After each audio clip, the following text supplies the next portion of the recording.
are places where reality bends, where the impossible meets the ordinary. Tonight, you will cross the thin line between what we know and what we fear to know. Prepare to enter a territory beyond sanity, beyond logic, beyond the common.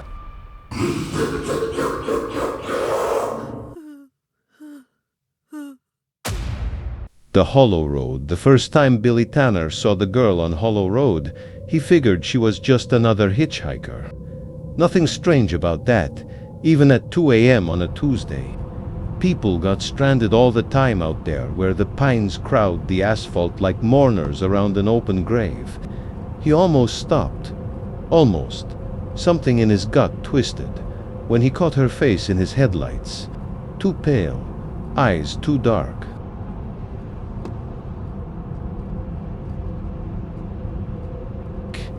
And that dress white cotton.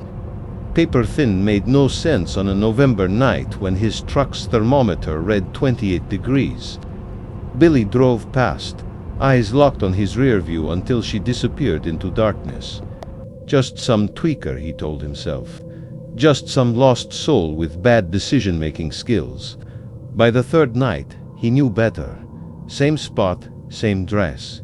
Same impossible girl, standing perfectly still with her thumb extended. Billy worked the late shift at the paper mill in Millfield, which meant driving Hollow Road Monday through Friday at that ungodly hour. And Monday through Friday she was there, waiting. On the seventh night, Billy stopped. He couldn't say why. Curiosity, maybe. Or maybe it was the growing suspicion that she wasn't really there at all that. His mind was finally cracking after 20 years of night shifts and the slow-motion collapse of his marriage.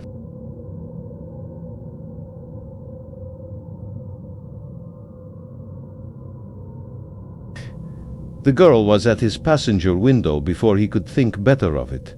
Going my way. Her voice sounded like wind through dead leaves. Billy's hand hovered over the door lock.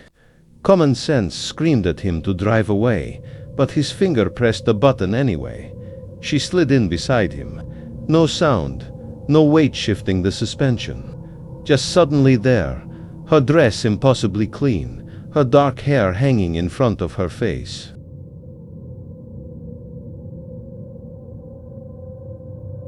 "Where you headed?" Billy asked, pulling back onto the empty road. "Home." The word hung between them like fog. "Where's home?" She pointed ahead. "Old Willow Creek Road. The farmhouse." Billy nodded like this made perfect sense, though his stomach knotted itself tighter with each mile.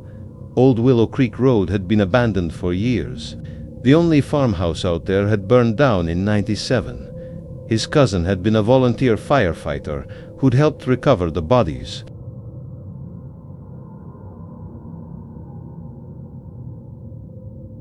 Family of 4. Parents. 2 kids. "You got folks waiting up?" he asked, his voice higher than normal. "Not anymore." She turned to face him then, pushing her hair back. The right side of her face was intact, pretty even. 17, maybe 18 years old.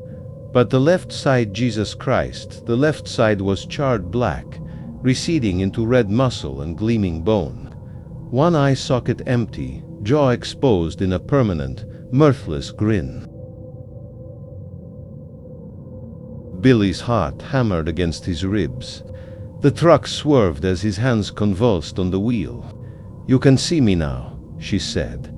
Not a question. I don't know what you mean." But he did. He absolutely did. Most people don't. They drive right by. Night after night after night, her intact eye fixed on him. "But you're special, Billy Tanner. You've got the sight." Billy's throat closed up. She knew his name. How did she know his name? "Sid. There's the turn," she said, pointing to a gap in the trees where Old Willow Creek Road branched off. The county had blocked it years ago, but tonight the barricades were gone. The road looked freshly paved. Billy's foot eased off the gas. "I shouldn't, but you will." Her ruined face twisted into something like a smile. "Because you need to see." His hands turned the wheel of their own accord.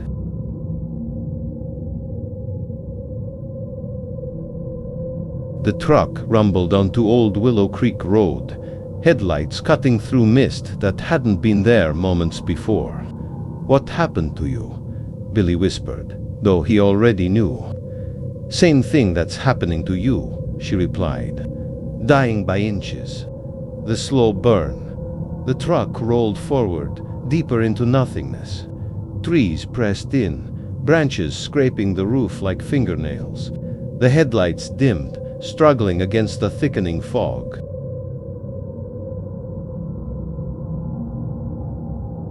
"I don't understand." "You will." She placed her hand on his arm. It felt like ice through his jacket. The signs were all there, Billy. The headaches, the forgetting, the blood in your sink every morning. Billy's breath caught. No one knew about that. Not even Marie.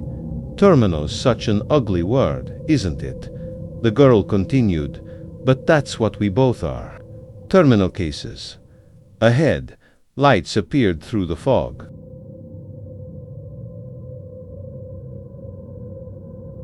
Farmhouse, whole and perfect, windows blazing with warm yellow light.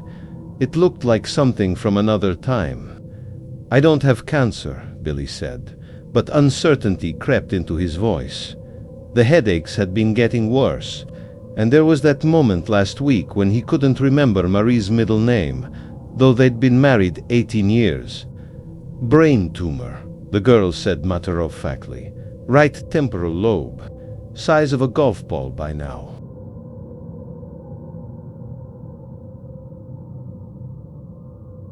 "Tit, that's why you can see me. The veil gets thin when you're close to crossing." Billy stopped the truck in front of the farmhouse. A figure stood in the doorway, a woman in an apron, her face in shadow. "Mom's waiting," the girl said. "She always makes too much dinner. Says she's cooking for when I bring friends home." She smiled her half-smile. "I told her I met you on the road." "I'm not dead," Billy protested, but his certainty was fading by the second. "Not yet."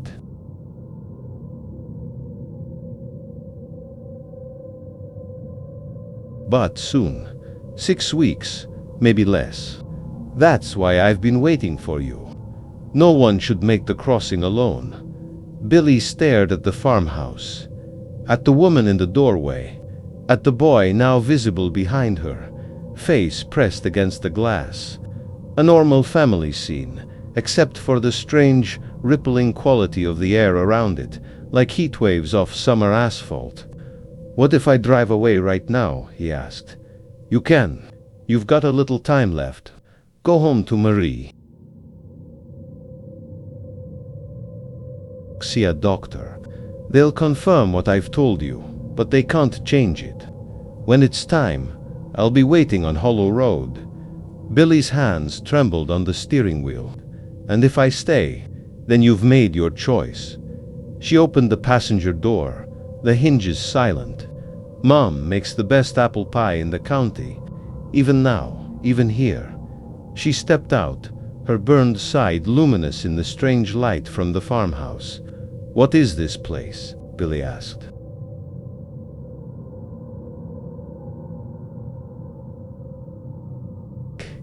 "A waiting room. Not heaven, not hell. Just in between. For those of us who weren't quite done, who needed time to accept it." She stood with the door open, the night air neither warm nor cold flowing into the truck. "It's your choice, Billy Tanner. But you will be back. If not tonight, then soon." Billy put the truck in reverse. The girl closed the door gently, turned, and walked toward the blazing windows of the farmhouse that had burned down 26 years ago. The woman in the doorway wrapped an arm around her shoulders. They both turned to watch as Billy backed away. In his rearview mirror, the farmhouse shimmered like a mirage before dissolving into darkness. 3 days later, the MRI confirmed what Billy already knew.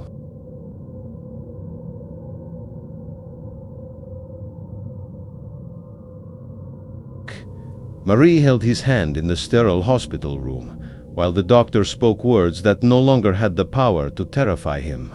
Inoperable, aggressive options for comfort. 6 weeks, maybe less. That night, Billy drove Hollow Road alone. His headlights caught her standing in the same spot, thumb extended, half her face beautiful, half a ruin, waiting, as she promised she would be. This time, he didn't hesitate. He stopped, unlocked the door, and let her in. "Ready?" she asked. "No," Billy answered honestly. "But that doesn't matter much now, does it?"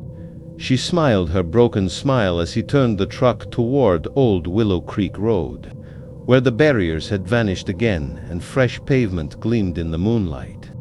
"Mom's making fried chicken tonight," she said. "And that pie I told you about." Billy nodded, hands steady on the wheel for the first time in months.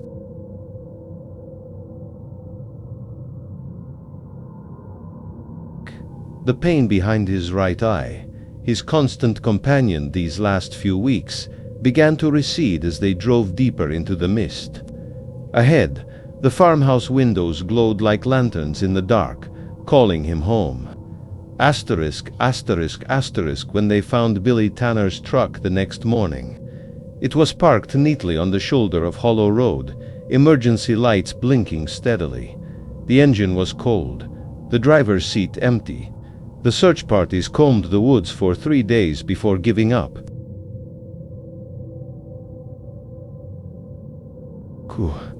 Marie knew they wouldn't find him. The sheriff called it another tragedy on a road that had seen too many.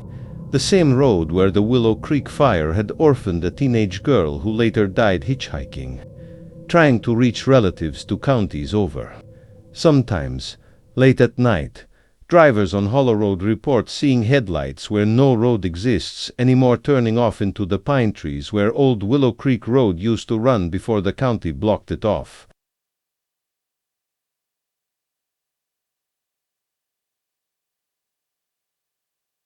Headlights that fade slowly, like fireflies, as they travel deeper into the dark toward something only they can see. Scream.